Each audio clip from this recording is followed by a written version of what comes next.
ನಮಸ್ಕಾರ, ನಾನು ಸುಂದರ್ ಮಾತಾಡ್ತಾ ಇರೋದು. ಮತ್ತೊಂದು ಕಾರ್ಟು ರೆಡಿಯಾಗಿದೆ. ಮತ್ಸ್ಯ ಅಂತ ಮೀನಿನ ವಿಶೇಷ ಐಟಮ್ಗಳನ್ನ ರೆಡಿ ಮಾಡ್ತಾರೆ. ಇದರಲ್ಲಿ ತುಂಬ ವೆರೈಟಿ ತವಾ ಫ್ರೈಗಳು ಮತ್ತು ಮೀನಿಗೆ ಸಂಬಂಧಪಟ್ಟಂಗೆ ಗೊತ್ತಿದೆ ನಿಮಗೆ ಮೀನಲ್ಲಿ ಎಷ್ಟು ಆರೋಗ್ಯಕ್ಕೆ ಒಳ್ಳೆಯದು ಅಂತ. ಸೊ ಆ ಉದ್ದೇಶಕ್ಕೋಸ್ಕರ ಮೀನು ಆರೋಗ್ಯಕ್ಕೆ ಎಷ್ಟು ಒಳ್ಳೆಯದು ಅಂತ ನಿಮಗೆಲ್ಲ ನಾನೇನು ಎಕ್ಸ್ಪ್ಲೈನ್ ಮಾಡಬೇಕಾಗಿಲ್ಲ, ತುಂಬ ಒಳ್ಳೆಯದು. ಈ ಕಾರ್ಟು 2 ವೀಲರ್ನಲ್ಲಿ ತೊಗೊಂಡೋಗ್ಲಿಕ್ಕೆ ಅಂತ ರೆಡಿ ಮಾಡಿರೋದು. ಇದರಲ್ಲಿ ಒಂದು ಸಿಂಗಲ್ ಬರ್ನರ್ ಇದೆ, ಮತ್ತು ಒಂದು ಗ್ಯಾಸ್ ಡ್ರಾಯರ್ ಇದೆ. ದೇವರ ಅನುಗ್ರಹಕ್ಕೆ ಒಂದು ಫೋಟೋ ಸೆಲ್ಫ್ ಕೂಡ ಇಟ್ಟಿದ್ದೀವಿ. ಮತ್ತು ವಿಶೇಷವಾದ ಲೋಗೋ ಮತ್ಸ್ಯ ಅಂತ ಮೇಲ್ಗಡೆ ಒಂದು ಕೆಳಗಡೆ ಒಂದು ಲೋಗೋ ತುಂಬ ಚೆನ್ನಾಗಿದೆ. ಇದನ್ನು ಮಿಸ್ಟರ್ ಸುನೀಲ್ ಅಂತ ಮಾಡಿಸಿದ್ದಾರೆ.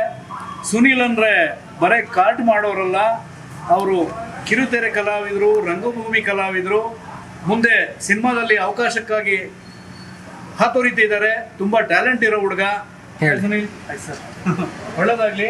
ಮತ್ತು ನೀವು ಕಾರ್ಟನ್ನು ಯಾವ ಥರ ಎಕ್ಸ್ಪೆಕ್ಟ್ ಮಾಡಿದ್ರಿ, ನಿಮ್ಮ ಎಕ್ಸ್ಪೆಕ್ಟೇಷನ್ ಪ್ರಕಾರ ಬಂದಿದೆಯಾ, ಮತ್ತು ನಿಮ್ಮ ಇಂಟೆನ್ಷನ್ ಏನಿತ್ತು ಮೊದಲೇ ನಮ್ಮಲ್ಲಿ ಬರೋಕ್ಕೆ ಮೊದಲೇ, ಮತ್ತು ಹೀಗೆ ಹೇಗಿದೆ ಅದನ್ನೇನಿದೆ ಇರೋದನ್ನ ಹೇಳಿ, ಮತ್ತು ಫೈನಲ್ಗೆ ಯಾವ ಥರ ಬಂದಿದೆ ನಿಮ್ಮ ಅಭಿಪ್ರಾಯ ಹೇಳಿ. ನಾನು ಇದನ್ನು ಮುಂಚೆ ನೋಡಿದ್ದು ಯೂಟ್ಯೂಬಲ್ಲೆಲ್ಲ ಸರ್ಚ್ ಮಾಡ್ತಾ ಇದ್ದೆ.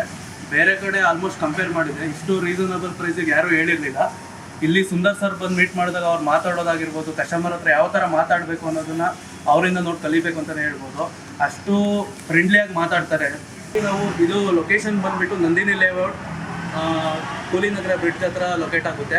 ಇದರಲ್ಲಿ ಫಿಶ್ ವೆರೈಟೀಸ್ನ ಮಾಡ್ತೀವಿ. ಇದರಲ್ಲಿ ನಮ್ಮದೇ ಹೊಸದಾಗಿ ಫಿಶ್ ಫ್ರೈನ ಆ್ಯಡ್ ಮಾಡಿದ್ದೀವಿ. ಅದನ್ನು ಬಂದು ಎಲ್ಲರೂ ಟೇಸ್ಟ್ ಮಾಡ್ಬೋದು. ಇದರಲ್ಲಿ ಪಾಂಪ್ಲೆಟ್ ಆಗಿರ್ಬೋದು, ಪಾಂಪ್ಲೆಟ್ಟು, ಸ್ಲೈಸು, ಬಾಂಗ್ಡಾ, ಜಿಲೇಬಿ, ಈ ಥರ ಇನ್ನೂ ಹಲವಾರು ಪ್ರಾನ್ಸು, ಇದೇ ಥರ ಮೀನುಗಳನ್ನ ಆ್ಯಡ್ ಮಾಡಿದ್ದೀವಿ. ಬಂದು ಟೇಸ್ಟ್ ಮಾಡಬೇಕು ಅಂತ ಕೇಳ್ಕೊತೀನಿ. ಸಪೋರ್ಟ್ ಮಾಡಿ ಅಂತ ಕೇಳ್ತೀನಿ. ನಾನು ಕಿರುತೆರೆ ಕಲಾವಿದ, ಮಾಡಲಿಂಗ್ ಮಾಡ್ತಾಯಿದ್ದೀನಿ. ಮಾಡಲಿಂಗ್ ಶೋನು ವಿನ್ ಆಗಿದ್ದೀನಿ. ಮಿಸ್ಟರ್ ಕರ್ನಾಟಕದಲ್ಲಿ ವಿನ್ ಆಗಿದೆ 1 year ಬ್ಯಾಕು. ಈಗ ಸೀರಿಯಲ್ ಆಗಿರ್ಬೋದು, ಅದರಲ್ಲಿ ಚಿಕ್ಕ ಪುಟ್ಟ ಕ್ಯಾರೆಕ್ಟರ್ಗಳನ್ನ ಮಾಡ್ತಾ ಇದ್ದೀನಿ. ಹಾಗೆ ರಂಗಭೂಮಿನಲ್ಲಿ ವರ್ಕ್ ಮಾಡ್ತಿದ್ದೀನಿ, ಸ್ಪರ್ಶ ಥಿಯೇಟರ್ ಅನ್ನೋದರಲ್ಲಿ. ಅದರಲ್ಲಿ ರಕ್ಕಸಗತ್ತಂಗಡಿ ನಾಟಕ ಆಗಿರ್ಬೋದು, ಅದೇ ರೀತಿ ಇನ್ನೂ ಹಲವಾರು ನಾಟಕಗಳನ್ನ ಮಾಡ್ತಾ ಇದ್ದೀವಿ. ಇನ್ನೂ ನಾನು ಚಾನ್ಸಸ್ಗೋಸ್ಕರ ಹುಡುಕ್ತಾ ಇದ್ದೀನಿ. ಪ್ರೇಕ್ಷಕರ ಆಶೀರ್ವಾದ ಬೇಕು ಅಂತ ಕೇಳ್ಕೊತೀನಿ. ನಿಮ್ಮ ಆಶೀರ್ವಾದ ಮಾಡ್ತೀರಾ ಅಂತ ನಂಬಿಕೆ ಇಟ್ಕೊಂಡಿದ್ದೀನಿ. ಈ ಕನ್ನಡದ ಹುಡುಗನಿಗೆ ನೀವು ಸಪೋರ್ಟ್ ಮಾಡಬೇಕು, ಬೆಳೆಸಬೇಕು ಅಂತ ಕೇಳ್ಕೊತೀನಿ. ನಿಮ್ಮ ಎಲ್ಲ ಆಸೆಗಳು ಈಡೇರಲಿ.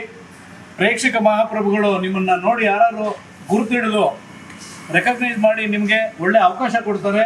ಮುಂದೆ ಒಳ್ಳೆ ಫ್ಯೂಚರ್ ಸಿಗಲಿ ನಿಮಗೆ. All the best. Okay, thank you so much.